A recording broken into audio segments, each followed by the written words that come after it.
नमस्कार, मी अरुण आणि आपण पाहत आहात 7 स्टार न्यूज।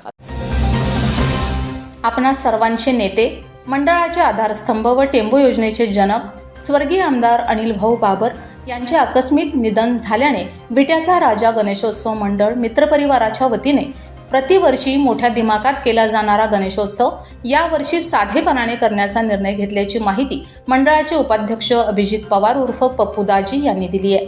पवार म्हणाले, गणेशोत्सव साधेपणाने साजरा करण्याचा निर्णय घेतला असला तरी भाविकांसाठी मात्र विट्याच्या राजाची मूर्ती 10 दिवस दर्शनासाठी असणार आहे, याची नोंद भाविकांनी घ्यावी।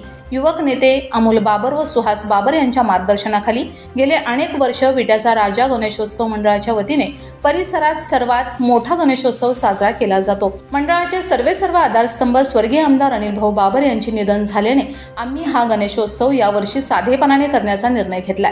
विट्याचा राजा सार्वजनिक गणेशोत्सव मंडळाच्या वतीने प्रतिवर्षी लालबाग येथून सुप्रसिद्ध मूर्तिकार संतोष कांबळे यांच्याकडून भव्य मूर्ती आणली जाते। याही वर्षी तशीच मूर्ती आणली जाणार आहे। विट्याचा राजा मंडळावर परिसरातील भाविकांची श्रद्धा आहे, त्यामुळे अनंत चतुर्दशी पर्यंत भाविकांसाठी विट्याचा राजा दर्शन करण्यात येईल। दरवर्षी फार मोठ्या प्रमाणावर वेगवेगळे व आकर्षक देखावे केले जातात। यावर्षी मात्र या 10 दिवसाच्या कालावधीत केवळ काही सामाजिक उपक्रम व महाप्रसादाचे आयोजन करण्यात आलेले आहे।